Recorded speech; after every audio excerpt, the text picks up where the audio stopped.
यार love you यार, love you भाई, मैं कहता नहीं हूं पर लव यू यार, ठीक है, लव यू भाई यार जितेश शर्मा यार, জাস্ট ওয়াও ভাই, জাস্ট ইনক্রেডিবল ভাই। এটা এটা জাস্ট মানে আনবিলিভেবল ম্যাচ ছিল ভাই। মানে আমার বলার ভাষা নেই ভাই, লিটারালি আমার বলার ভাষা নেই কিভাবে ডেসক্রাইব করবো কিভাবে।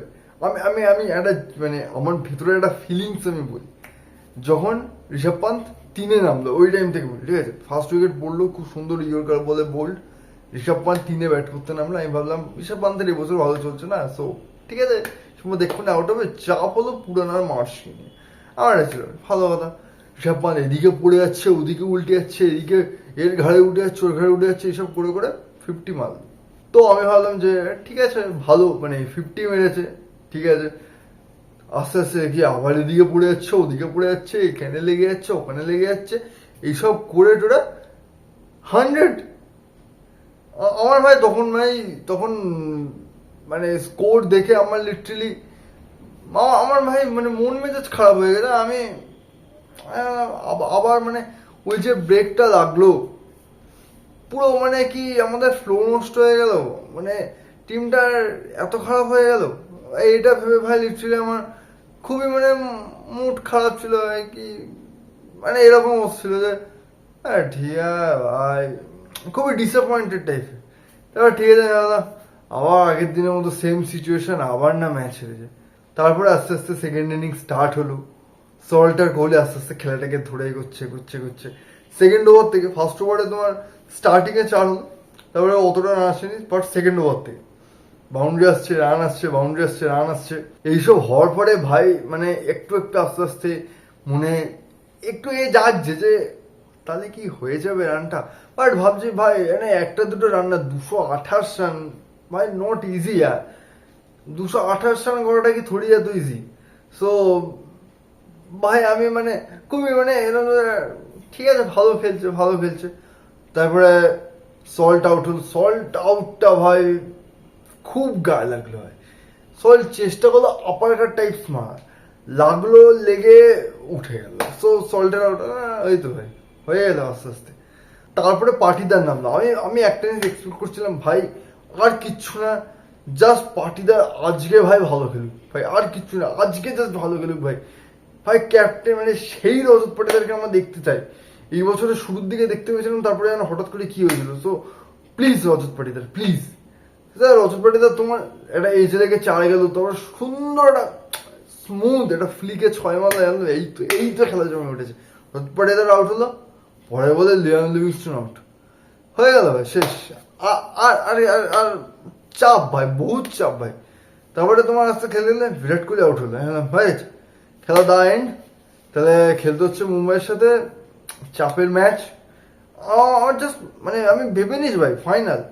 তারপরে তোমার মায়াঙ্ক আগ্রওয়ালকে নিয়ে আমার একটা থটস বলে, হয়তো আমি কোনোদিনও চ্যানেলে বলি, যবে থেকে আরসিবিতে মায়াঙ্ক ঢুকেছে না, আমি জানি দেখো মায়াঙ্ক আগ্রওয়াল প্লেয়ার ভালো, প্লাস রিসেন্ট ডোমেস্টিকও ভালো খেলেছি, বাট কতটা কি ভালো খেলবে সেটা নিয়ে আমি একটু কনফিউজ ছিলাম, বা সেটা আমি অতটা না ভরসা পাচ্ছিলাম না বলতে পারবো। সো মায়াঙ্ক আগ্রওয়াল দেখি তোমার আস্তে আস্তে চালাচ্ছে, তোমার বিরাট শুধু এক সাইডে চালাচ্ছে না, মায়াঙ্ক আগ্রওয়াল চালাচ্ছে, এরকম করে খেলাটা চলছে। তারপরে তোমার জিতেশ শর্মা নামলো। তাহলে যে আমি না দেখো জিতেশ শর্মা যখন প্রথম কিনে আসছি, তখন আমি ভাবছিলাম জিতেশ শর্মা 11 কোটি দিয়ে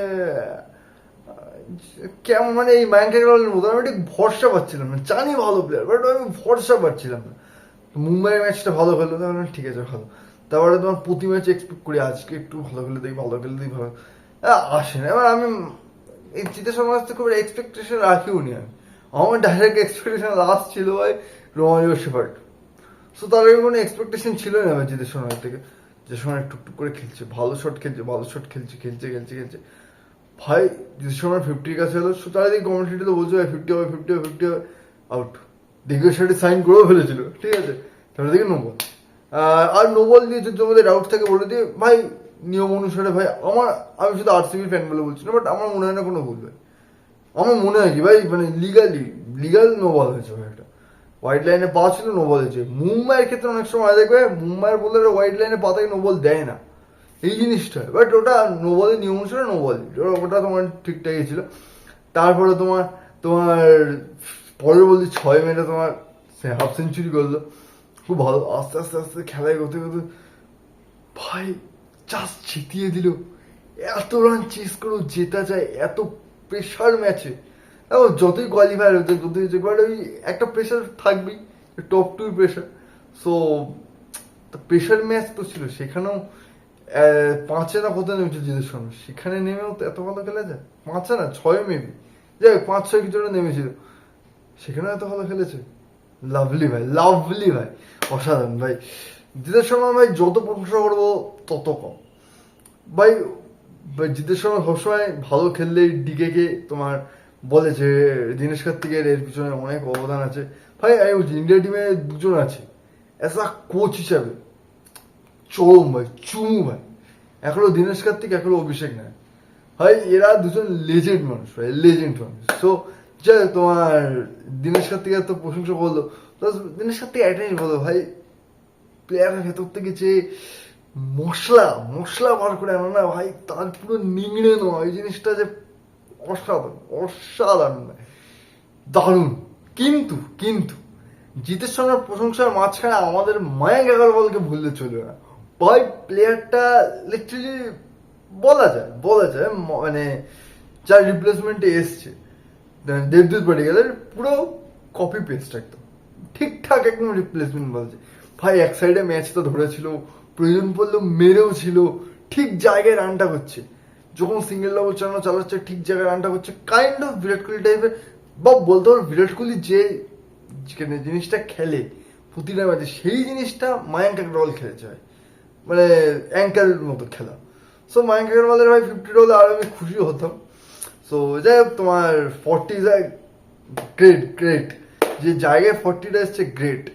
আর ওদিকে ভাই একটা জিনিস বলবো ভাই, তোমার লখনৌ আজকের ম্যাচ জিততে পারতো অবভিয়াসলি, একটা কারণে হেরেছে, সেটা হলো প্রথম কথা ওরা 6th অপশন কেন ইউজ করলো না বোলিংয়ে যায় না, শেষের আয়ুষ বদিন ওভার ছেড়ে দাও, বাট অ্যাজ আ যে ইম্প্যাক্ট প্লেয়ারের 6th অপশন কেন ইউজ করলো না। এদিকে তোমার আয়ুষ সরি কি নাম বিষ্ণুই ফিল্ডিং করছে, কিন্তু এদিকে তোমার বোলিংয়ে কেন এলো না জানি না। তারপর বোলিং তো বাজে হয়েছে, প্লাস বোলিং মানে সারা সিজনেই নড়বড়ে ছিল, ঠিক আছে, কিন্তু আজকে ফিল্ডিং খুব বাজে হচ্ছে। আর ফিল্ডিং দেখে ভাই এই জিনিস মনে হলো ওই যে বিদেশি প্লেয়ারটা আছে, কি নাম মনে আসছে না আমার, ওই আরে 74 খেয়েছে যে বোলারটা, 74 যে খেয়েছে ভাই, ওকে না লাস্টের 3 নম্বর ওভারের পর আমার লিটারলি ভাই মায়া হচ্ছিল ওকে দেখে।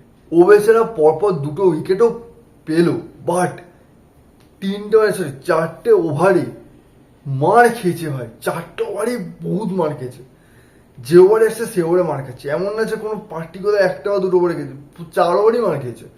প্লাস ভাই বেচারা যেখানেই দাঁড় করে সেখানেই fielding miss, catch miss, run out miss, মানে সে প্লেয়ার তো ভাই লুকিয়ে রাখা যায় না, কোথাও তো দাঁড় করাতে হবে, সেখানে মিস। সো ভাই ওর দিকে পার্সোনালি নিজের খুব খারাপ লাগছিল, কারণ নিজেরা খেললে তোমার নিজেদেরও তো এরকম হয় যে তোমার ভাই ফিল্ডিং মিস মানে জাস্ট মনে হয় কি ওই জায়গাটা জাস্ট মাটি ফেটে যাক, আমি ভেতরে ঢুকে যাই ভাই। মানে নিজের ওপরে ফ্রাস্ট্রেশন প্লাস লোকের ফ্রাস্ট্রেশনটা যে ফিল করা খুব খুব বাজে জিনিসটা। বাট আরসিবির ভাই টিম গেম ভাই, আরসিবি যখন যেতে ভাই টিম গেমে যেতে।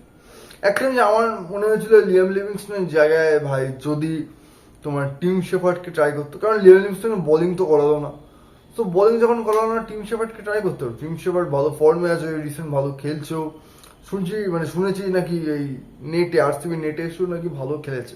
কিন্তু এখানে লিভিংস্টনে কিন্তু তাও প্রশংসা করা যায়, কি কারণে বলছে মানে খারাপভাবে ব্যাপারটা নেওয়ার কিছু নেই, আমি খারাপ ইয়েতে বলছি না, বাট একটা জিনিস প্রতিটা প্লেয়ার সেই সল্ট থেকে শুরু করে জিতের শর্মা প্রতিটা প্লেয়ার নেমেছে ভাই, দুজন সবাই চালিয়ে খেলেছে, সবাই চালিয়ে খেলেছে, কেউ বল নষ্ট হয়নি।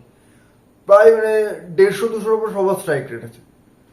তোমার তোমার ওই ওপেনের দুজন তো ভালো খেলেছে, তারপর তোমার এই রজত পাটিদার 7 বলে 14 200 স্ট্রাইক রেটে খেলে গেছে। কম রান করেছে, বাট 7 বলে বল নষ্ট করেছে, সোজা কথা। লিভিংস্টোন এসছে, ফার্স্ট বলে আউট হয়েছে ভাই, খারাপ খেলছি তো ফার্স্ট বলে, সো বল নষ্ট করার কোনো মানে জায়গাই নেই, ঠিক আছে। সো আরসিবির ব্যাটিং নিয়ে তো বহুত প্রশংসা হলো এবং সবাই ভালো খেলেছো, ভালো ব্যাপার। যদি একটা জিনিস আমি জাস্ট বলবো, মানে যেটা জিতেশ শর্মা বলেছিল যে মানে পরের ম্যাচে হ্যাজেলউড ঢুকে যাবে কনফার্ম, কিন্তু তোমার টিম ডেভিডের কথাটা বলেছিল যে Tim David coming soon. So coming soon মানে পরের ম্যাচে আসবে কি কবে আসবে জানি না। সো আমার মনে হয় লিয়াম লিভিংস্টোন ভালো প্লেয়ার, বাট অনেকদিন ধরেই চলছে না, অনেক বিগত 1-2 বছর ধরে চলছে না। সো আমার মনে হয় টিম শেফার্ডকে ট্রাই করতে পারে আরসিবি। সো এই তো নয় ব্যাটিং গেল, ব্যাটিং সবাই ভালো করেছে, ব্যাটিং গেল, ব্যাটিং সাইডে বোলিং আছে যেটা আসল সমস্যা, আগের ম্যাচও এই ম্যাচও। মানে ওই ব্রেকের পরে কলকাতার সাথে ম্যাচটা তো হলো, তারপর হায়দ্রাবাদের ম্যাচ, লখনৌ ম্যাচ, দুটো ম্যাচ ভাই বোলাররা কি মার খাচ্ছে ভাই। দেখো যদি মানে এটা কেউ বলছে ভাই হ্যাজেলউড চলে আসলে ভাই একদম বেঁচে যাবো, আমার মনে হয় জিনিসটা পুরোপুরি ঠিক না। কারণ হ্যাজেলউডের জায়গায় খেলেছে কি এনগিডি আর আজকে নুয়ান তুষার, ওরা ভাই ভালো বল করে দিয়ে গেছে। সো এমন না যে হ্যাজেলউডের জায়গাটা প্রবলেম হচ্ছে বাকিদের। ভাই সবচেয়ে সবচেয়ে যার বোলিংটা গায়ে লাগছে না, ইয়াস দয়ালের ভাই। ভাই প্লেয়ারটার উপর আমার এখন আমি বুঝছি না মানে কিছু, বাট প্লেয়ারটার উপর আমার এখন অব্দি ভরসা আছে। সমস্যা হলো প্লেয়ারটা বল করতো কি, ওর মেন কাজ কি ছিল, মিডিল ওভারে ইকোনমিক্যাল বোলিং করা, বা তোমার মানে জায়গায় ঠিক রানটা চেপে রাখা, উইকেট পড়ুক না পড়ুক রান চেপে রাখা।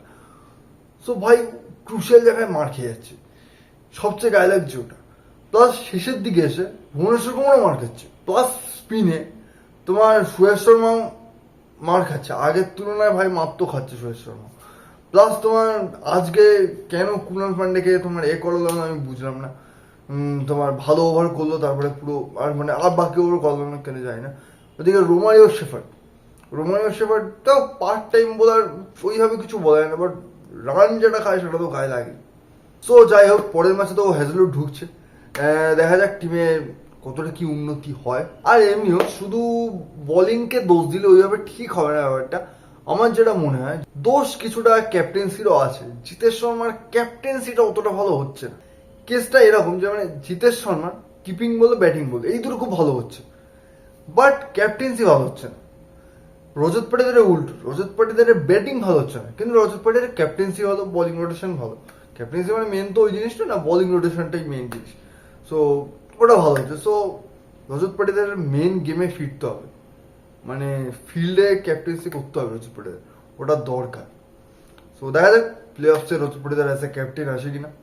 আর এখানে কিছু জিনিস বলে দিই যে এই ম্যাচে আরসিবি কিছু কিছু কিছু রেকর্ড করেছে। ফার্স্ট রেকর্ড, প্রথম কোনো টিম সাতটাই অ্যাওয়ে ম্যাচ জিতেছে ফার্স্ট। সেকেন্ড হলো আরসিবির মানে পার্সোনাল আরসিবির দলের সবচেয়ে হাইয়েস্ট রান চেস যেটা। আর একটা বলেছে যেটা IPL history third highest run chase, ঠিক আছে। সো এইগুলোই আমার যা মনে পড়ছে, ঠিক আছে রেকর্ড। আর বাকি যদি কিছু রেকর্ড থাকে তো তোমরা অবভিয়াসলি কমেন্ট সেকশনে জানিও। সো যাই হোক আরসিবি একটা খুব সুন্দর ম্যাচ জিতে ফাইনালি টপ 2 কনফার্ম করেছে এবং 2016 পরে কোয়ালিফায়ার 1 খেলছে আরসিবি, ঠিক আছে। সো কোয়ালিফায়ার 1 থাকলে আর মানে আইপিএল এর ট্র্যাক রেকর্ড অনুযায়ী ম্যাক্সিমাম টাইম মানে কোয়ালিফায়ার 1 এর একটা টিমই জেতে। সো হোপ সো, আশা করবো, ঠিক আছে ফাইনালি এবারে হয় কিনা, না হলে খুব খুব চোট লাগবে। সো দেখা যাক কেমন কি খেলে। মানে হিসেব অনুসারে দুটো গেম আছে আরসিবি, দুটো গেম আছে আর এই বছর আইপিএলে দুটো যে করে হোক যে মূল্যে হোক দুটো ম্যাচ যেত, বাস আর কিচ্ছু না, জাস্ট দুটো ম্যাচ যেত, দ্যাটস ইট। লাস্ট যেতে একটা কথা বলবো, কাইন্ড অফ ওদের গুজরাটের জন্য খারাপ লাগছে ওই অর্থে তো বলবো না, বাট গুজরাটের সিচুয়েশনটা বেশ গুজরাট তোমার জাস্ট মানে কি বলবো গ্রুপ স্টেজের ম্যাচে ফাটিয়ে খেলছে, টেবিল টপার, ঠিক আছে। সেই গুজরাট কোয়ালিফাইও করে গেল, তারপরে এসে পরপর দুটো ম্যাচ হারলো, ভাগ্য সঙ্গ দিল না, শেষ ম্যাচ গুজরাটে এলিমিনেটাই খেলতে হয়। সো কোয়ালিফাই হওয়ার পরে আইপিএলটা বেশ ইন্টারেস্টিং হয়েছে, ঠিক আছে। সো দেখা যাক, গ্রুপ স্টেজের ম্যাচ তো এন্ড। সো এই হলো পয়েন্টস টেবিল তোমাদের সামনে। সো এরপরে তো প্লে অফ শুরু, দেখা যাক কি হয়। হোপস তো আশা করবো এবছরে যেন এখানে একটা স্টার লাগে, দেখা যাক বাকি কি হয়। সো ঠিক আছে, তোমার দেখা হচ্ছে নেক্সট ভিডিওতে। আজকের মতো এই পর্যন্তই।